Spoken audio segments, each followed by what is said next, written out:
liberté. Mesdames, Messieurs, bonsoir. Merci de votre fidélité toujours renouvelée au programme de Joliba TV News.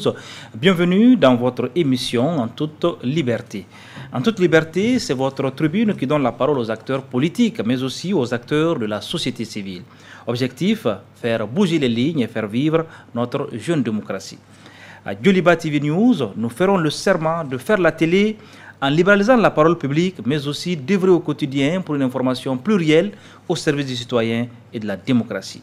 Mesdames, Messieurs, notre invitée est une dame, une grande dame de la société civile africaine, ancienne ministre de la Culture et du Tourisme au Mali, panafricaniste convaincue, écrivaine, altermondialiste, membre tout dernièrement du Triumvirat pour le dialogue national inclusif. Elle rêve d'un monde meilleur. Un autre monde est possible pour parler justement comme elle, comme les altermondialistes. Mesdames, Messieurs, vous l'aurez compris, notre invité est Aminata Dramane Traoré. Aminata Dramane Traoré, bonsoir. Bonsoir. Merci de répondre à notre invitation. Merci de m'inviter. Ça fait plaisir de vous retrouver sur ce plateau. Ils sont nombreux ces Africains qui nous regardent ce soir. C'est quoi le message? Un message d'optimisme. Les temps sont durs, nous traversons une situation inédite, bien des égards, mais c'est une raison justement de gagner en confiance en nous-mêmes. Ok, raison de gagner en confiance en nous-mêmes. Donc, Aminata, voici pour le principe de l'émission. Dans un premier temps, rapidement, on va un peu survoler le parcours. Vous êtes un visage connu et reconnu de l'espace public malien africain. Donc, vous n'êtes pratiquement pas présenté, mais on le fait à but pédagogique, puisqu'on est regardé à l'international dans 44 pays. Et donc, c'est pour comprendre un peu votre vision, votre combat pour le Mali et pour l'Afrique. Donc, je rappelle que vous êtes essayiste, coordinatrice d'un projet régional du PNUD PROES qui couvrait une douzaine de pays africains. Initiative de la FOFESFA, ancienne ministre de la Culture et du Tourisme, militante altermondialiste, promotrice du Guinée et du Santoro, co-facilitatrice du dialogue national inclusif DENI et femme de terrain. Donc on va le rappeler, vous avez assaini pratiquement votre quartier, Médina Koura.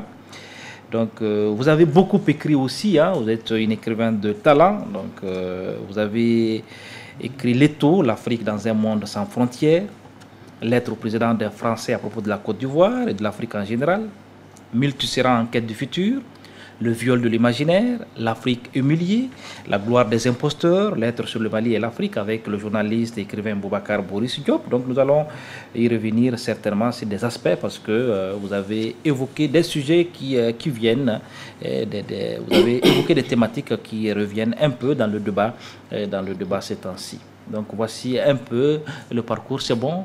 Il est bien résumé pour vous. Donc nous allons aussi regarder, on a une petite rubrique qu'on appelle la rubrique intitulée Sur les traces de l'invité. Ce sont des photos et puis nous allons juste commenter avec vous. Donc avec votre permission, rubrique Sur les traces de l'invité.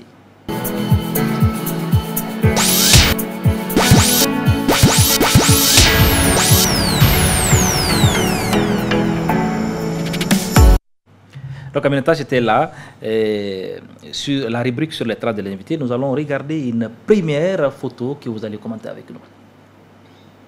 Oui, Aminata, on vous voit avec un homme. Est-ce que vous pouvez nous dire c'était avec qui et quel était le contexte de la photo? Cette photo, c'est le président Amadou Toumani Touré qui avait entendu parler du pavage de Missira.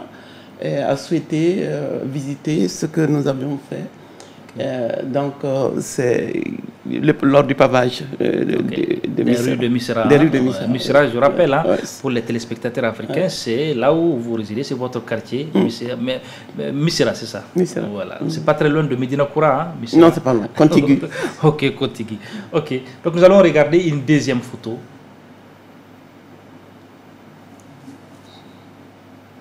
Oui. C'est le processus du pavage. On avait réussi à mobiliser bon nombre de jeunes du quartier. Ok. Donc, est-ce que, en termes d'initiative, est-ce que vous êtes fier de cette initiative-là? Parce que c'est un peu le développement local, hein? C'était une initiative. Voilà. Est-ce que ça a été l'impact? Est-ce qu'on pouvait nous dire l'impact un peu de cette activité sur la ville et sur la vie des habitants considérable. Considérable. Je suis vraiment fier de ce que nous sommes parvenus à faire. Je ne l'ai pas fait tout seul, hein. Et c'est tout le quartier. C'est à la suite du pavage de ma rue. Des voisines m'ont approché. Et puis bon, nous avons, à la suite de l'une de mes conférences au Luxembourg, j'en ai parlé. Et puis bon, le Luxembourg nous a donné un sacré coup de main. Ça nous a permis de paver 300 000 m² de curer des caniveaux. Et en ce moment, nous sommes en train de construire un marché. Un marché dans le cadre de ce processus. Présentement, combien ça c'est? Oui, absolument, c'est en cours, c'est presque fini. Okay. Ouais. D'accord, nous allons regarder une troisième image. Voilà, ça c'est après le pavage, c'était lors de l'inauguration. C'est une initiative qui a fait tache d'huile. J'ai le sentiment que beaucoup plus important que l'écriture, cette initiative a retenu l'attention de nos concitoyens qui traversent cet endroit, qui constatent finalement que certaines choses peuvent être faites par nous-mêmes. La qualité du pavage, est-ce que c'est toujours le suivi a été fait ou jusque-là, il n'y a pas de grandes inquiétudes dans ce concernant? L'effet tache d'huile, c'est-à-dire que nous étions une association et puis après la visite du président ATT, ça a été tellement médiatisé qu'il y a près d'une centaine d'associations qui se sont jointes à nous. Et puis bon, il y a d'autres quartiers qui ont entrepris de faire la même chose. Mais malheureusement, comme vous le dites, la prise en charge après par les populations, ce n'est pas évident. Il faut suivre, il faut réparer, il faut assainir. Mais c'est différent. On constate jusqu'à présent que ce quartier est relativement propre. On doit faire regarder une quatrième image, si le compte est bon. Quatrième image. Ici, on voit une dame au milieu. Alors, vous avez parlé de l'altermondialisme. Ça, c'est l'un des temps forts de l'altermondialisme à Bamako. Et là, je suis entre le président, l'ancien président de l'Algérie, Ahmed Ben Bella, qui s'était investi à fond dans ce mouvement, et mon ami et frère tunisien, Taoufik Ben Abdallah. Donc, il y a 25 000 militants qui sont venus à l'époque à Bamako. Je ne sais pas si vous vous en souvenez, mais je pense que ça aussi c'est important pour nous. Ok, d'accord. Donc nous allons maintenant revenir dans le vif du sujet. Parlons maintenant du Mali. Nous allons trouver le prétexte avec votre livre écrit à l'époque. Bon, j'avais évoqué votre dernier livre, votre livre avec La gloire des imposteurs, lettre sur le Mali et l'Afrique avec Boubacar Boris Diop. Donc à l'époque, vous avez écrit à Boubacar Boris Diop. C'était une forme, c'était sous forme d'échange de lettres. Donc vous lui avez écrit, je dis en substance, très cher Boris, puisque tu attaches une si grande importance à nos langues nationales, laisse-moi te résumer la crise malienne en un seul mot, guéré-guéré. Et vous poursuivez, bon, parce qu'on nous écoute, on nous regarde, vous expliquez c'est quoi le terme guéré-guéré. Vous lui dites en Bamana, le terme désigne les malheurs qui vous tombent dessus sans que vous ne sachiez d'où ils viennent ni pourquoi vous en êtes la cible. Nous sommes en 2012-2013. Est-ce qu'aujourd'hui encore, vous pouvez dire avec le recul que c'est toujours guéré-guéré? Et comment? Comment? Nous sommes embarqués dans une histoire. Nous aurions aimé pouvoir analyser notre propre situation, nommer l'ennemi, choisir, avoir le droit de choisir les armes de notre combat. Et je crois que c'est loin d'être le cas dans le cadre de la lutte dite antiterroriste, qui de mon point de vue, et je le développe dans mon prochain livre intitulé Emblématique Mali.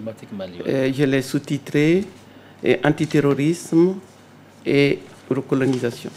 C'est un processus de recolonisation qui ne dit pas son nom. Okay. D'accord. Toujours dans le même livre, vous écrivez toujours à Boris, à votre ami Boris. Si nous regardons, on lui fait un clin d'œil, Boris Diop. On nous a simplement volé notre pays, Boris. Je suis malienne et je dis haut et fort qu'on a volé le Mali sous prétexte de le protéger des djihadistes. Vous parlez de qui? Qui a volé le Mali? Aminata Dramane Traoré. La France. La France a... Disons, le narratif, tout se situe au niveau de l'écriture. C'est pour ça que j'attache une grande importance à l'écriture. Cette histoire, la France a pris l'initiative d'intervenir au Mali sous prétexte que le président, par intérim, Diongounda Traoré l'a demandé. Aujourd'hui, il est clairement établi que ce n'est pas le cas. La décision d'intervenir au Mali est antérieure à 2013. Elle remonte à 2009. L'opération Serval s'appelait l'opération Requin. Entre-temps, il y a eu le printemps arabe. Nicolas Sarkozy voulait en découdre avec le guide libyen. Et le Mali, donc, que je considère comme la première victime collatérale subsaharienne de la déstabilisation de la Libye. Le Mali, donc le débarquement au Mali a eu lieu sous l'appellation Serval, mais c'était pensé avant, nous étions ciblés, il fallait entrer au Mali pour des tas de raisons, dont le contrôle des vagues migratoires. C'est une question d'une actualité brûlante avec l'Afghanistan. Et il avait maille à partir avec le président Amadou Toumani Touré, vous vous en souvenez, et parce que le refus de signer l'accord de réadmission des Maliens était un contentieux. Et comme vous le savez, en ce moment, je le dis et je le redis, ce qui se passe ici, dans le cadre de la transition, comme dans le cadre de la préparation des élections, nous sommes en train de travailler plus pour la France que pour nous-mêmes. Ok, mais justement, vous dites que la France voulait intervenir au Mali depuis 2009. Vous le dites comme ça, c'est un procès d'intention, ou bien vous avez des preuves, vous avez aussi documenté? C'est documenté, c'est documenté. Où se trouvent ces documents? Je vous dis, moi je n'ai pas amené mon livre ici, je n'ai pas amené mon manuscrit, mais je vous dis, c'est documenté. Et des sénateurs français l'ont, confirmé. Et on le sait aujourd'hui, à la lumière de ce qui se passe en Afghanistan, quand ils sont intervenus. Et je considère que l'Afghanistan a été attaqué et le Mali a été attaqué. Et les États-Unis et la France n'ont pas le même agenda. Et la France faisait partie de la coalition, les pays de l'OTAN qui sont allés ensemble en Afghanistan. À un moment donné, Nicolas Sarkozy, en 2009, a cru devoir quitter et François Hollande l'a fait. François Hollande a dit aux Américains à un moment donné qu'ils vont s'occuper de la situation du terrorisme en Afrique subsaharienne. Donc, c'était convenu de toute façon qu'ils allaient mettre cap sur l'Afrique subsaharienne. Et le Mali, pour moi, est un tremplin. Ça a été une porte d'entrée. L'histoire qu'on nous raconte est n'a strictement rien à voir avec la réalité. Ils ne sont pas venus nous aider. Ils ont un agenda. Et si... Mais n'eût-il l'intervention de la France en 2013? Est-ce qu'aujourd'hui, on serait là sur ce plateau justement, peut-être pour parler du Mali ou de qui a trahi le Mali, qui a volé le Mali? Alors, en 2013. Alors, en 2013, okay.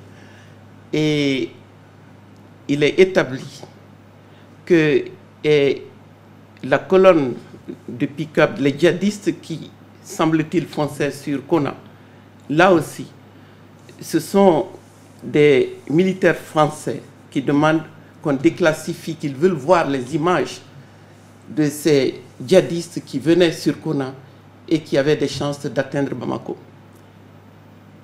Je n'invente rien. Je pense que la situation est beaucoup trop grave pour que je raconte des histoires.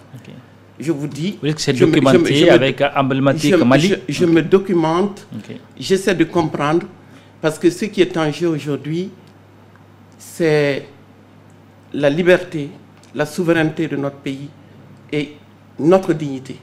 Parce que le discours dominant consiste à dire que le pays n'a pas été capable de se protéger. Donc, jusqu'à présent, après chaque attaque meurtrière, et le constat, le discours consiste à dire que nous en sommes là du fait de l'incapacité de l'État et de l'armée. Ce n'est pas spécifique au Mali. L'incapacité des États et des armées. Okay. Partout où ces interventions militaires occidentales ont lieu, c'est la même rhétorique. Nous l'avons entendu à propos de l'Afghanistan. Et ils viennent, ils déclarent en fait, pour aider et former les armées, les équiper, épauler les États.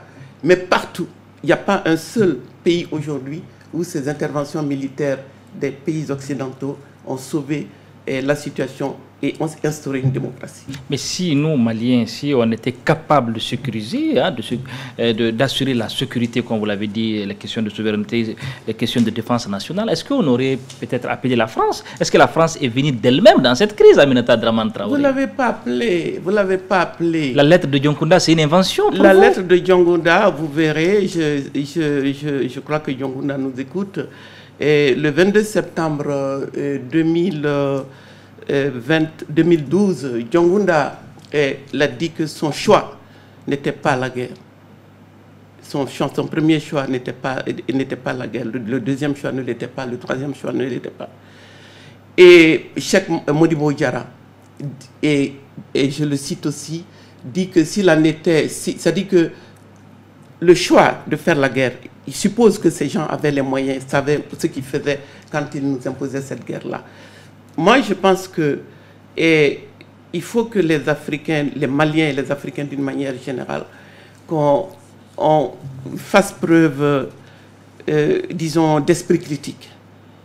C'est l'histoire de la chasse racontée par le chasseur. Okay. La chasse aux djihadistes est racontée, le narratif de la France. Oui. Pourquoi croyez-vous que chaque fois que cette insistance d'Emmanuel Macron, qui veut absolument que les chefs d'État du G5 Sahel réitèrent la demande de Dioncounda, cette histoire de demande, la demande est fabriquée. Le parallèle, d'ailleurs, j'ai envie de dire que l'essentiel, en fait, les enjeux de cette guerre ne sont pas dans le débat dans notre pays, malheureusement. Les véritables questions ne sont pas... Est-ce que les Maliens eux-mêmes comprennent les enjeux? Parce que pour vous, la France a des visées économiques, et cette guerre, hein, ce n'est pas notre guerre. Vous l'avez dit aussi dans le livre « La gloire des imposteurs », je cite, « Je suis de ceux qui ont voulu à tout prix éviter que l'hyène n'entre dans la bergerie, mais voilà, nous avons perdu cette bataille pour la paix, mes amis et moi-même. » Qui est l'hyène? Vous savez, Dominique de Villepin, vous savez, quand ils sont intervenus en Afghanistan et que 2 ans après... Ça, vous l'avez dit en 2013, dans La gloire des imposteurs. Je l'ai dit en 2013. Mais vous savez, c'est Dominique de Villepin. À un moment où tout le monde applaudissait la France, il faut le préciser. Non, mais moi, dès 2012, j'ai dit... Et c'est que quand on m'a impliqué dans un débat sur TV5, je leur ai dit que je n'applaudis pas. Je sais que l'immense majorité de nos concitoyens étaient persuadés que, compte tenu des atrocités perpétrées contre nos concitoyens au nord du pays, il fallait faire quelque chose. Donc les gens se sont dit, ils sont venus nous sauver, nous ne pouvons qu'applaudir. Vous vous souvenez, le drapeau tricolore déployé partout. Moi, j'avais, de par mon parcours, parce que j'ai participé dans le cadre du mouvement social mondial aux marches contre les interventions militaires étrangères. Et en Irak, le cas de l'Irak était là. L'Afghanistan, on le savait. Après maintenant, donc, c'est la Libye, le Sahel, la Syrie, c'est un peu partout. Mais partout, nulle part, ils ne peuvent gagner cette guerre. Okay. Donc pour vous, c'est planifier tout ça? Je ne sais pas, si on présente la chose ainsi, on tombe encore dans les thèses du complotisme, c'est pas ça. Nous sommes... Mais qu'est-ce qui explique que vous êtes peut-être l'une des rares Maliennes, hein, ou des rares Maliens à comprendre un peu qu'il y a un complot contre le Mali, que le pays est volé? Pourquoi justement vous êtes peut-être l'une des voix, hein, voilà, dans la grande majorité? Est-ce que ça veut dire que vous ne réfléchissez pas de la même manière que les autres? Qu'est-ce qui explique que... Non. Voilà. Écoutez, moi, 91, mars 91, au moment de l'insurrection populaire, j'étais déjà impliqué dans la réflexion sur les relations Nord-Sud. Et quand, après la conférence de la Baule, l'obligation pour nos pays est de démocratiser et le fait de faire de cette démocratie une conditionnalité du financement du développement. Et moi, j'étais déjà au niveau des Nations Unies, j'avais travaillé dans pas mal de projets et je savais que les politiques d'ajustement structurel avaient joué un rôle considérable dans la paupérisation des populations, dans le chômage des jeunes. Donc je me suis dit que nous n'avons vu que la partie visible de l'iceberg et qu'il y a un agenda. Nous sommes dans un système économique qui n'est jamais nommé.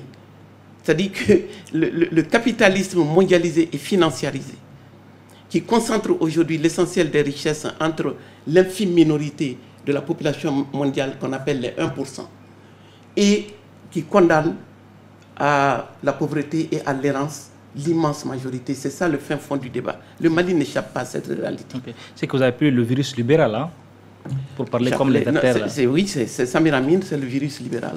Okay. Le virus libéral. Oui, donc je vous cite, hein, vous avez parlé aussi de Modibo Keïta, le premier président du Mali, qui à l'époque vous avez apprécié, beaucoup apprécié son discours, hein, pour vous, quand il a dit, je cite, nous sommes déjà à le 20 janvier 1961, Modibo Keïta ordonnait le départ des troupes françaises du Mali. Il avait dit à l'époque en substance, je cite, l'ambassadeur de France est informé par mes soins de la décision de mon parti, de mon gouvernement, de devoir demander à la France d'évacuer les bases militaires de Bamako, de Kati, de Gao et de Tessalit qu'elle occupait, du fait des accords franco-maliens signés à Paris le 22 juin 1960. Qu'est-ce qui s'est passé après? On avait dit Modibo a demandé le départ des troupes françaises sur le sol malien. Après, ils sont là aujourd'hui, les Français. Qu'est-ce qui s'est passé entre-temps? La faille est venue comment?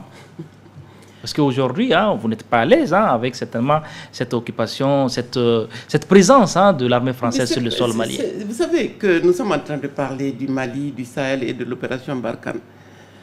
Mais la militarisation de la mondialisation n'est pas, c'est pas spécifique, hein, à cette bande sahélienne.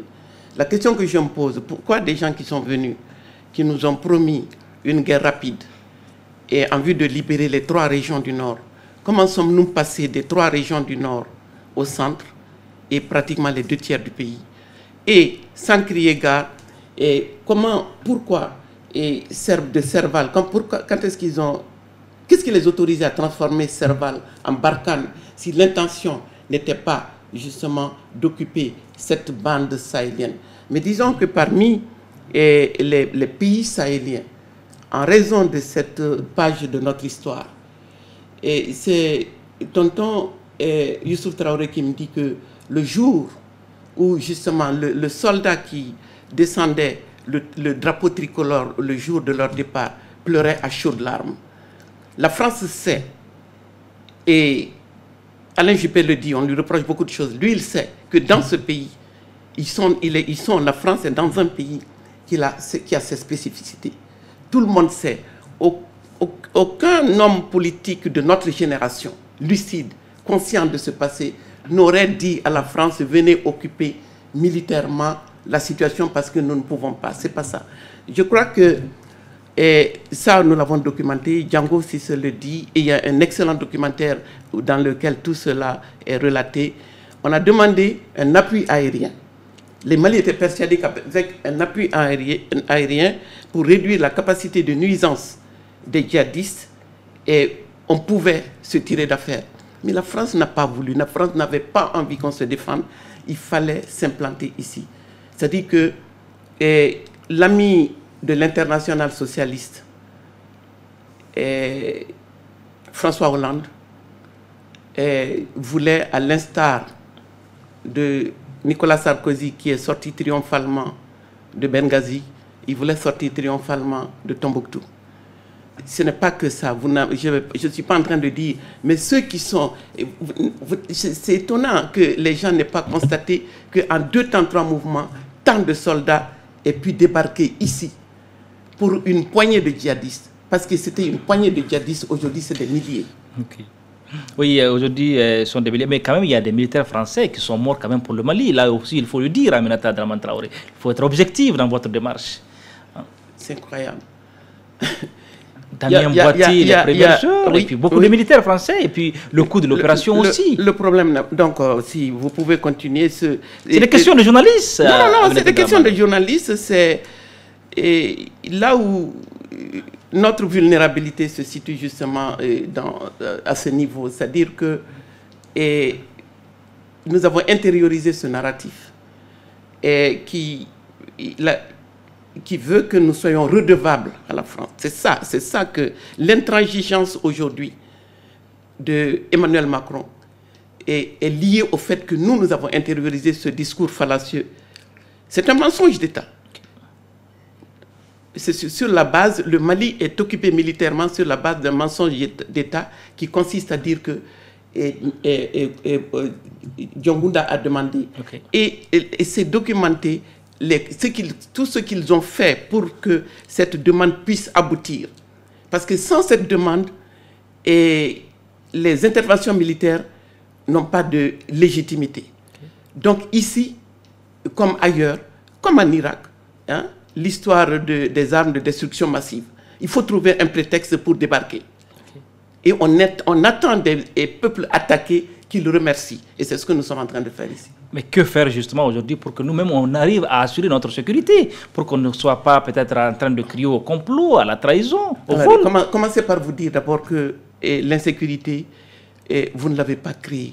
C'est le résultat d'un processus dit de développement et prédateur. C'est un processus de prédation. Les inégalités aujourd'hui, la grande question mondiale aujourd'hui, c'est les inégalités partout, de par le monde. Aux États-Unis, en Europe, partout de par le monde, c'est les inégalités. Et ces inégalités découlent d'une logique économique, de transformation et de captation des ressources. Et qui fait que, vous vous rendez compte, et regardez les insurrections partout. Ce n'est pas spécifique. Notre tort, c'est on s'approprie, c'est-à-dire qu'il y a l'insécurité et nous croyons que c'est de notre faute. Non. J'avais commencé à parler de Villepin. De Villepin dit que l'État islamique est l'enfant monstrueux de l'Europe et des États-Unis d'Amérique. C'est eux qui l'ont inventé, c'est eux qui l'ont créé. Si vous regardez, si vous connaissez l'histoire de Al-Qaïda, de l'État islamique, on sait comment c'est arrivé. Donc on ne peut pas exiger de la terre entière de s'organiser et de lutter contre une insécurité inhérente à un modèle de développement, et disons, simplement, ce qu'on vous propose ici. C'est-à-dire ce qu'on nous propose, ce qu'on vous impose. C'est-à-dire que c'est... Ok. Donc maintenant, quel avenir peut-être pour le Sahel? Parce que justement, pour vous, hein, tout ça, il y a des visées économiques derrière. Quel avenir maintenant pour le Sahel? Vous ne croyez pas qu'il y a des visées? Vous croyez que c'est vraiment pour les beaux yeux des Africains que la France vient et débarque, dépense, je ne sais pas, semble-t-il, 1 milliard par an et laisse ses troupes et s'organise aujourd'hui de telle sorte, de toute façon, qu'il n'y ait pas de victimes du côté des Français. Ce que ces puissances occidentales ont décidé de faire, qu'il s'agisse des États-Unis, j'ai beaucoup d'estime pour Joe Biden et la France, c'est comment les opinions publiques occidentales n'acceptent plus que leurs enfants meurent à l'extérieur, dans les opérations extérieures. Donc ce qu'ils sont en train de faire, c'est de nous mettre dans la tête que c'est nous, que nous avons la responsabilité, Macron ne cesse de le dire, qui ne peut pas faire le boulot à la place des États. Mais de quel État parle-t-il? De quel État parle-t-il? Parce que quand vous parlez de l'État, ajoutez l'État libéral. Quand vous parlez de démocratie, dites démocratie libérale. Quand vous parlez de paix, dites paix libérale. Cela veut dire quoi? C'est pour ça que je sais pas, cette question de gouvernance aussi, on est obsédé par ça. En fait, nous sommes dans un système économique et congénitalement injuste, guerrier, prédateur, et j'ajoute ça, raciste. Ok, mais maintenant, quelle est la responsabilité de nous-mêmes Africains dans tout ça? C'est vrai, il faut charger la France, vous l'avez fait, et puis vous le faites avec virulence, mais nous-mêmes, où est notre responsabilité dans ça? Il faut aussi poser cette question à Aminata Dramane Traoré. Est-ce que vous le faites?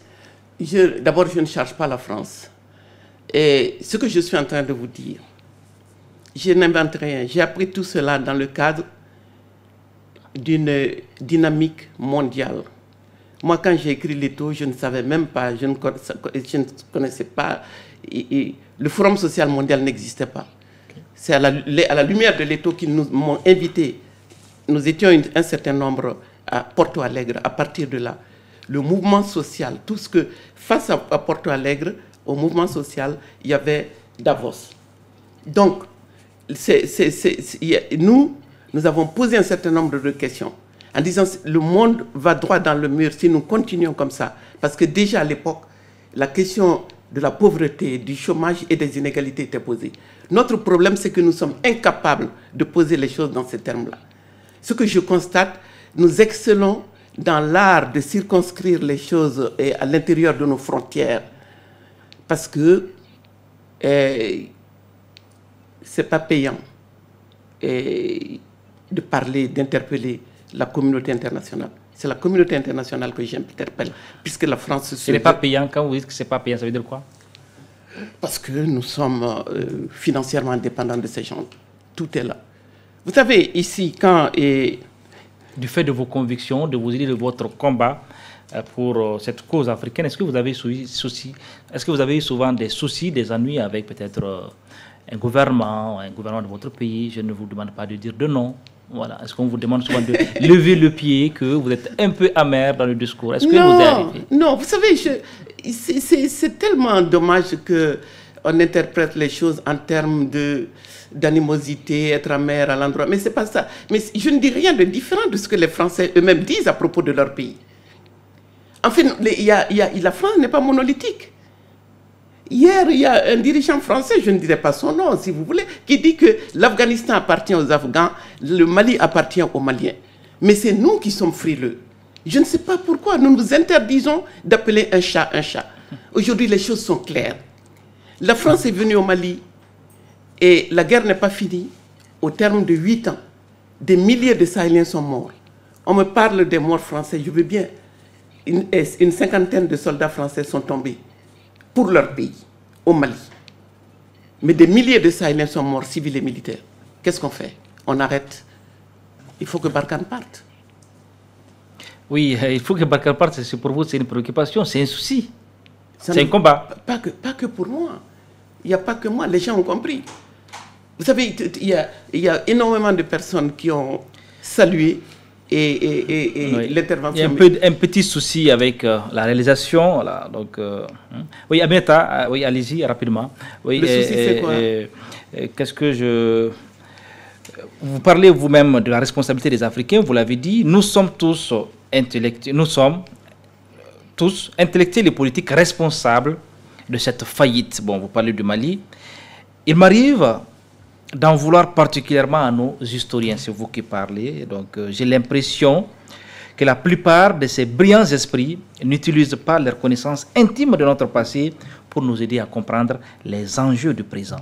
Et vous continuez pour dire, beaucoup d'entre eux ont le nez dans le guidon. Ce sont vos propos dans la gloire des imposteurs. C'est seulement les historiens, les intellectuels de façon générale. Les historiens, les économistes, les gens font des efforts. Vous savez, et quand je vous dis que ici et maintenant, dans la situation où nous sommes au Mali, quand je vous dis que les questions qui engagent le plus le destin de notre pays, de la bande sahélienne, ne sont pas dans le débat politique. Le débat politique ne devrait en aucun cas se résumer en des questions de réforme électorale, territoriale et que sais-je encore constitutionnelle.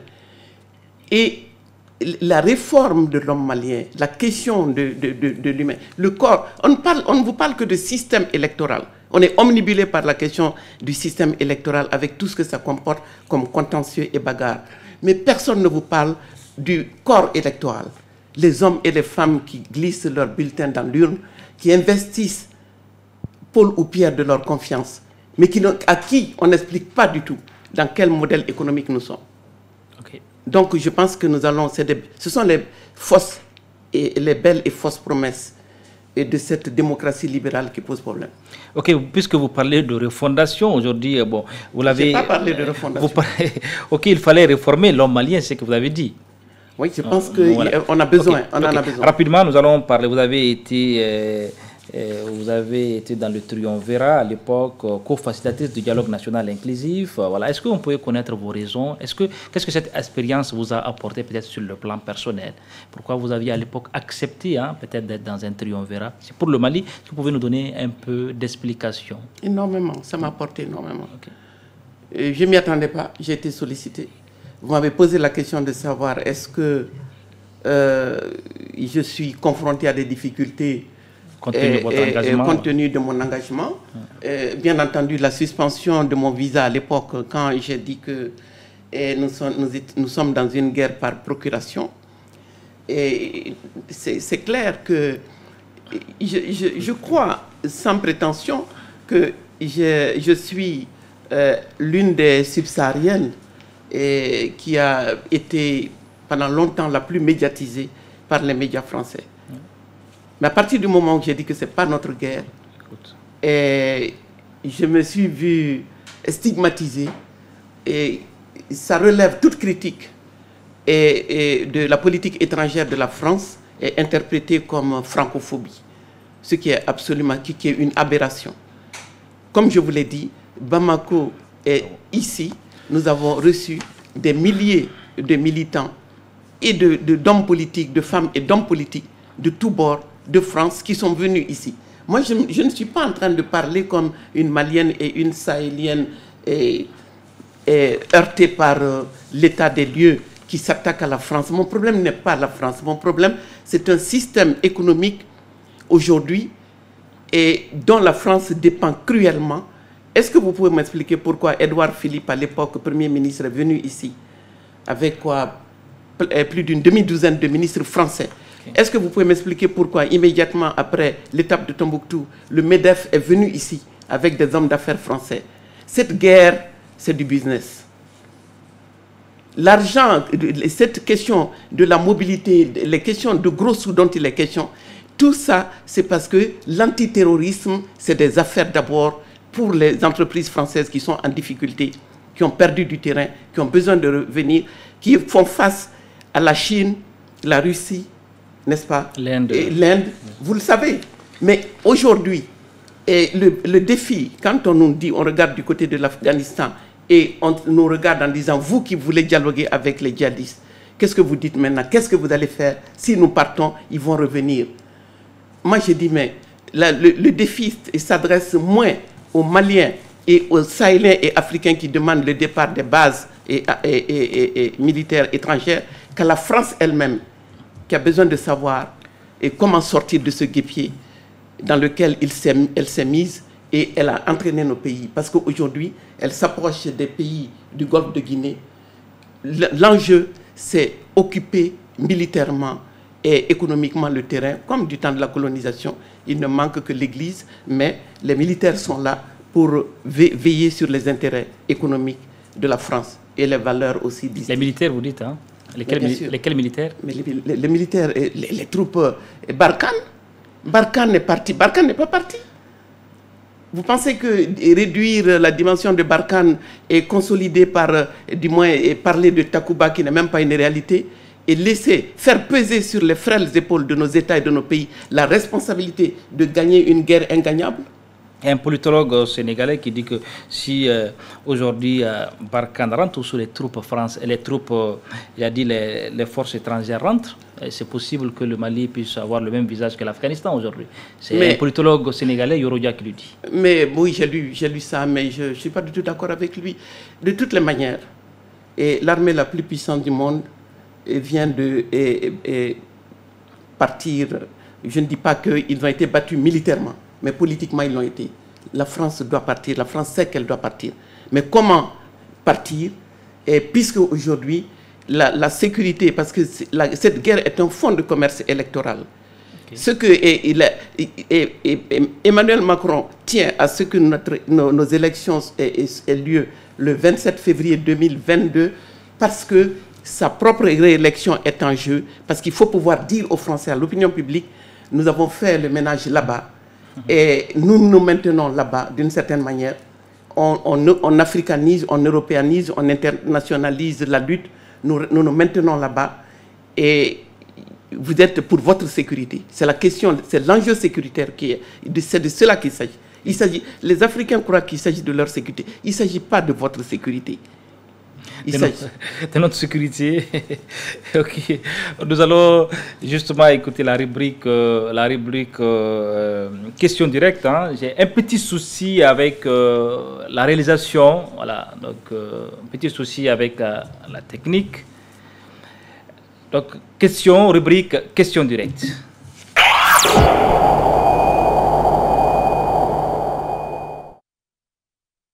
Moussa Koulibaly.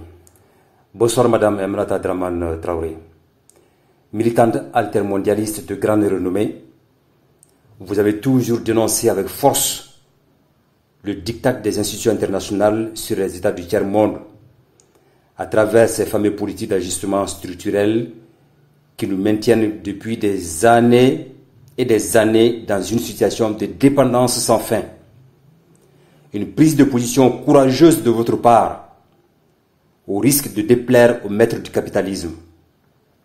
Alors question, ne trouvez-vous pas qu'il est temps pour nous, en tout cas les États du tiers-monde, de trouver notre propre mode de gouvernance et de sortir du copier-coller? Si oui, que proposez-vous? Merci. Bonsoir. Alors ne pensez-vous pas que le recours à l'histoire n'est-il pas l'option ultime et la solution vraiment ultime pour venir à bout de la crise malienne? Alors, je vais un peu repréciser ma pensée. Je voudrais dire par là que est-ce que le Mali n'a pas les clés, n'a pas la solution endogène à sa crise en faisant recours à l'histoire? Le Mali, nous savons que c'est le Mali des empires, avec tout ce que cela en tout cas, a donné comme lumière à l'Afrique, mais également Tombouctou, la ville des 33 cités. Alors, je pense que si le Mali fait un travail...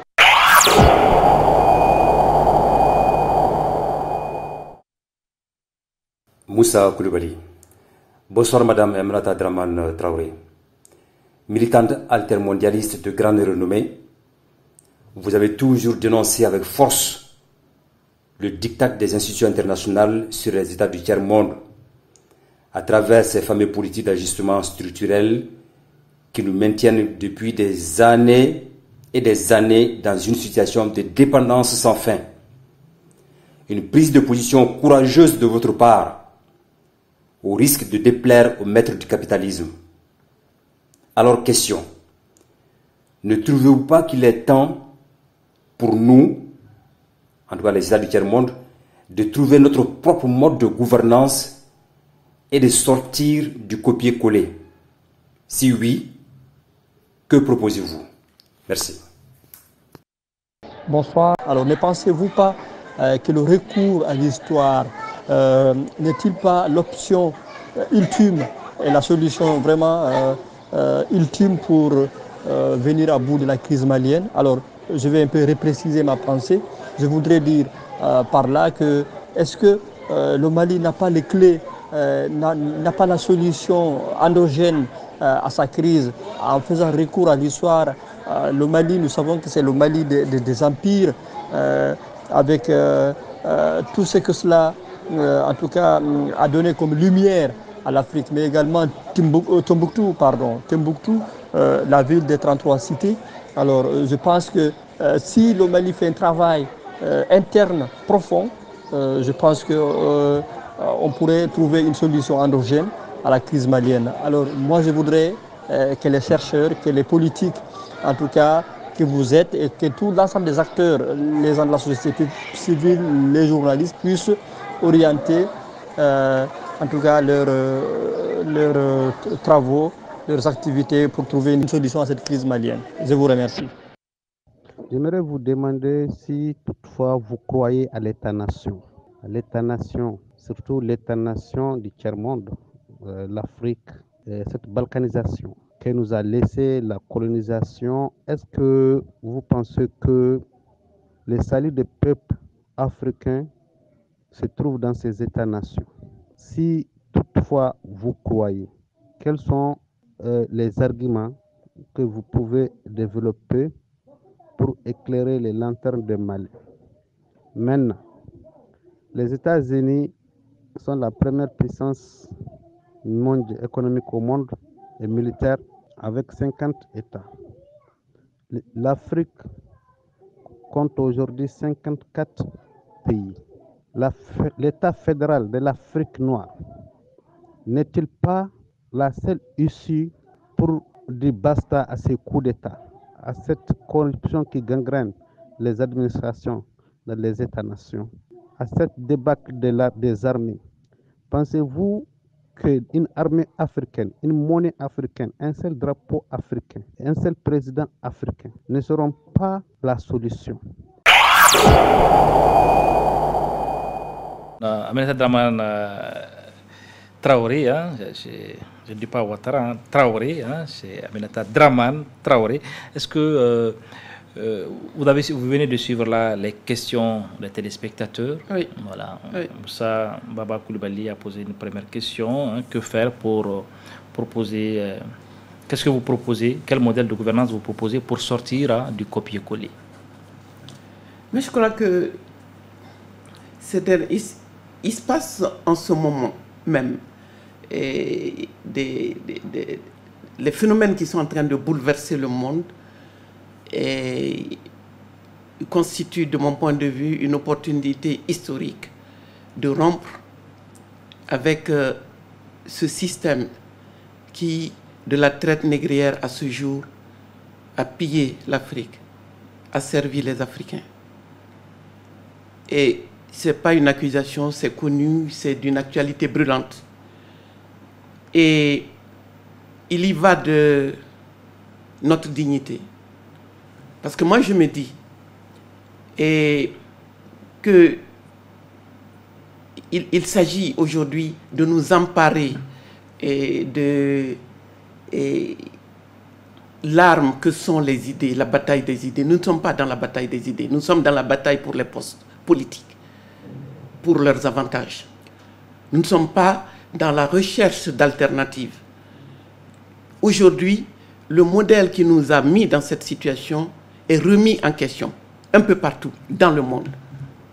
Mais les gagnants nous racontent une histoire d'émergence. Nous voulons croire que nous émergeons tout simplement parce que nous nous entourons d'objets, parce que nous consommons. Et je ne reviens pas là-dessus. Que consommons-nous? Les restes. Nous sommes un marché. Et la démographie africaine qui leur pose pas mal de problèmes, parce que la question migratoire, toutes les migrations, mais la migration subsaharienne, il pose de sérieux problèmes. C'est pour cette raison, de toute façon, qu'il fallait entrer ici aujourd'hui. Vous savez mieux que moi que le symbole du migrant indésirable, jetable, c'est le Malien. Vous vous souvenez, le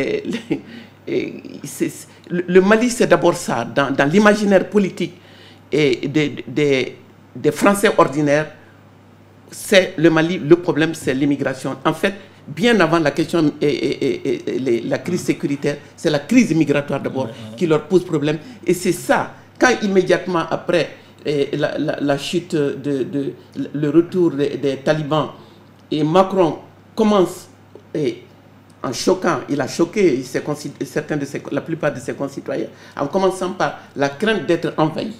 Mais c'est la question des vagues migratoires en provenance de l'Afrique subsaharienne, dont le Mali, qui posait problème à Nicolas Sarkozy, comme je l'ai déjà dit. Donc, que faire? Et en fait, ils ont plus besoin de ce continent que nous n'avons besoin d'eux. On a tous besoin les uns des autres. Mais ils ont cruellement besoin de l'Afrique.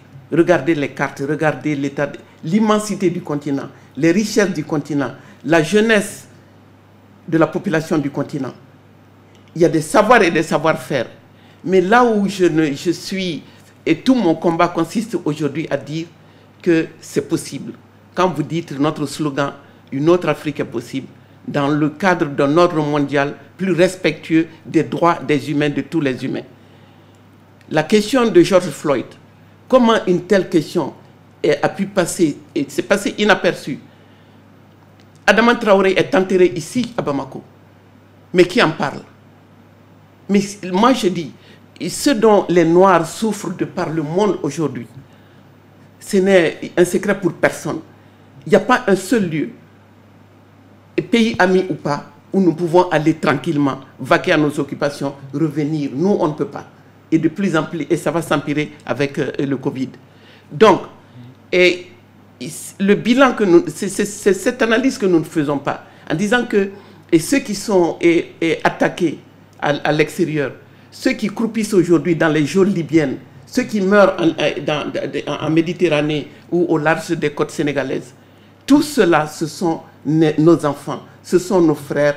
Si nous nous disons que les moyens existent ici de nous en sortir, qu'ils n'ont pas besoin de partir, il faut sortir du capitalisme fou, furieux et prédateur et raciste.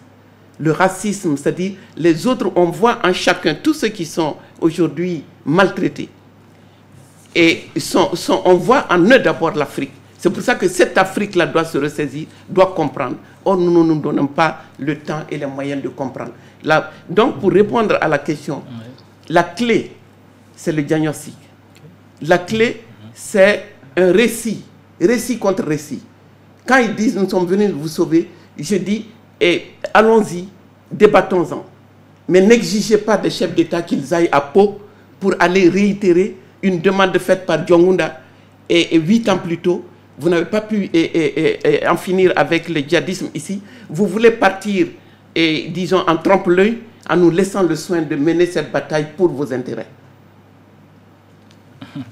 Ok, aujourd'hui c'est l'avocate qui parle là, de l'Afrique, du Mali, de façon générale. C'est une Africaine qui a mal en dedans, parce que qui se dit que le temps est venu, le temps nous a donné raison dans ce pays. C'est pour ça que je me réfère souvent à Modibo Keïta. C'est-à-dire les valeurs qu'il a défendues, le modèle de développement, ce qu'il a voulu pour ce pays sont d'une actualité brûlante aujourd'hui en raison du réchauffement climatique, en raison de tout ce qui nous saute à la figure, tout ce que nous subissons aujourd'hui du fait de la nature de ce système. Mais malheureusement, les élites veulent y croire. Ils veulent leur part de la mondialisation heureuse, même si elle mène à la catastrophe.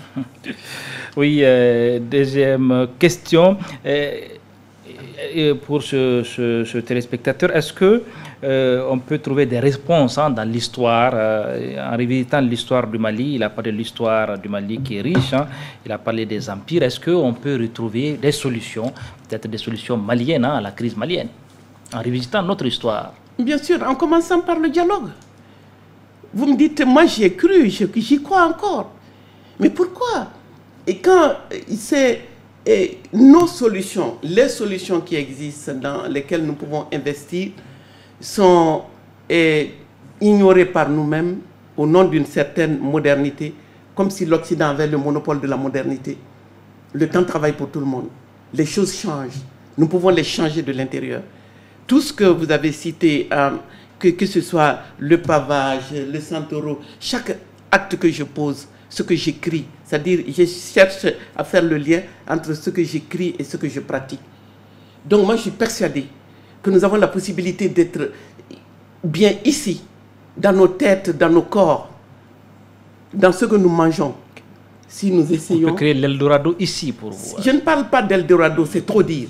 Mais on peut améliorer considérablement les conditions de vie des gens si nous cessons d'imiter. Nous sommes dans le développement mimétique et dépendant. Oui, c'est cet téléspectateur qui parle, c'est tout autre téléspectateur qui parle des États-Unis. Pour vous, est-ce qu'il faut y aller pour la création des États-Unis d'Afrique, pour trouver des questions à toutes ces crises, voilà, qu'ils connaissent c'est l'idéal, mais à condition que l'Union africaine elle-même parvienne à se libérer et de la domination étrangère. Parce que quand l'Union africaine plaide pour faire taire les armes. C'était l'objectif, de l'agenda. L'agenda de l'Union africaine, c'était faire taire les armes en 2020. Oui. Et au lieu de cela, on vous demande d'entrer dans une logique dite de la communauté internationale. C'est-à-dire que c'est long, comme vous dites, on ne peut pas débattre de tout cela. Mon problème, c'est aussi d'abord peut-être avec toutes nos institutions, l'État libéral, comme je vous dis, l'État que vous voulez refonder. Si vous voulez refonder cet État, sortez d'abord de ce système. Si vous ne sortez pas de ce système, je vous assure que personne, vous pourrez élire qui vous voulez, la personne ne changera rien parce que la personne va devoir aller à l'Élysée demander ce qu'il faut faire. Donc, si vous ne remettez pas en question ce système qui ne marche pas là-bas, vous avez vu la situation, leur gestion du Covid, ça ne marche pas là-bas. La question de l'emploi, toutes les questions que nous posons ici sont posées là-bas. Mais eux, ils veulent trouver les réponses ici. Et nous leur donnons la possibilité, en nous interdisant de débattre des questions économiques et géopolitiques. Ok. Et dernière question, ou l'avant-dernière question. Quel avenir pour la transition, justement? Un mot sur la transition. Quel avenir? Qu'est-ce qu'il faut faire? Votre vision en quelques mots. Mais je pense que cette transition est... D'abord, aucune transition ne ressemble à l'autre. En 91-92, c'était la mondialisation heureuse. Et étonnamment, le Mali aujourd'hui, qui est vilipendé sous prétexte qu'on a un deuxième coup d'État dans le coup d'État, c'est le Mali et l'OIF a fait du Mali, c'est-à-dire ils ont lancé leur charte de la démocratie ici. Donc on était le bon élève. À partir de quel moment le bon élève est devenu leur mauvais élève? Cette transition s'inscrit dans le contexte des interventions militaires étrangères de recolonisation du continent dans le cadre de la mondialisation libérale. Il faut le comprendre. Et comme je vous dis, pour moi, la priorité, ce n'est pas les élections, mais c'est, et si nous avons du respect pour nos concitoyens qui votent, leur donner la chance de comprendre enfin dans quel monde nous sommes aujourd'hui, comment nous pouvons nous en sortir par nous-mêmes, quelle exigence allons-nous avoir envers celui qui va être élu, si nous ne savons pas dans quel monde nous sommes et quelles sont les difficultés liées justement au pouvoir. Oui, nous allons justement regarder, je l'avais dit en introduction, vous êtes une panafricaniste convaincue, nous allons regarder une image. Hein. Voilà, est-ce que pour vous, cette image montre clairement que la paix est retrouvée en Côte d'Ivoire? Nous allons regarder l'image juste. Voilà, voici l'image. Ça vous fait sourire, hein, Aminata Dramane. Traoré, hein, Laurent Gbagbo que vous connaissez bien, hein, très bien. Voilà, c'est un camarade à vous. Hein, vous l'avez défendu avec bec et ongle hein, au moment de la crise. Cette image, pour vous, elle est signe d'espoir pour la Côte d'Ivoire, pour l'Afrique? Je connais l'un et l'autre. Vous savez, à l'époque, Alassane Dramane Ouattara, candidat à l'élection présidentielle, m'a rendu visite au Santoro. Mon discours l'intéresse, je crois que mon combat l'intéresse. Mais il est un produit du système. Aujourd'hui, de 2012 à maintenant, il est au cœur de la CEDEAO dans le cadre de la défense d'un paradigme de développement qui, de mon point de vue, ne porte pas bonheur à l'Afrique. Maintenant, Laurent a été combattu pour des raisons que nous savons. Mais maintenant, la politique politicienne veut qu'ils se mettent ensemble. Mais moi, j'attendais, ce que je voudrais, est que l'espace politique se restructure dans chacun de nos pays pour que nous puissions voir clair dans l'agenda de ceux qui veulent qu'on leur confie le destin de nos pays. Parce que là, c'est flou. Parce que s'entendre pour s'entendre, parce que tout cela repose, comme ici, sur des contentieux électoraux. C'est de cela que je suis fatigué. Des contentieux électoraux, vraiment, on en a jusqu'ici. Maintenant qu'on nous parle de l'avenir du continent, dans le cadre d'un ordre mondial, comme je vous ai dit, le monde n'a jamais été aussi bouleversé. Mais le vent du changement est en train de tourner. Et tâchons d'en tirer profit, nous pouvons le faire. Nous en avons la capacité à tout point de vue, mais à condition que nous sachions que les solutions qui émanent de nous ne les intéressent pas. Ok. Aminata Dramane Traoré, merci. C'était un plaisir pour moi de partager cet entretien avec vous. Merci d'être là. J'ose espérer que le public a tiré l'essentiel de votre vision pour le Mali et pour l'Afrique, parce que vous êtes une panafricaniste convaincue, altermondialiste. Mesdames, Messieurs, c'est la fin de cette émission que j'ai eu l'immense plaisir de présenter. Merci de votre fidélité toujours renouvelée au programme de Yoliba TV News. Vous pouvez retrouver cette émission demain, la rediffusion demain 10h. Et vous la retrouvez aussi, vous pouvez la retrouver dimanche 22h. Donc pour la rediffusion, c'était un plaisir merci d'animer cette émission. Merci de l'avoir suivi. Au revoir et à jeudi prochain pour un autre numéro de votre émission en toute liberté.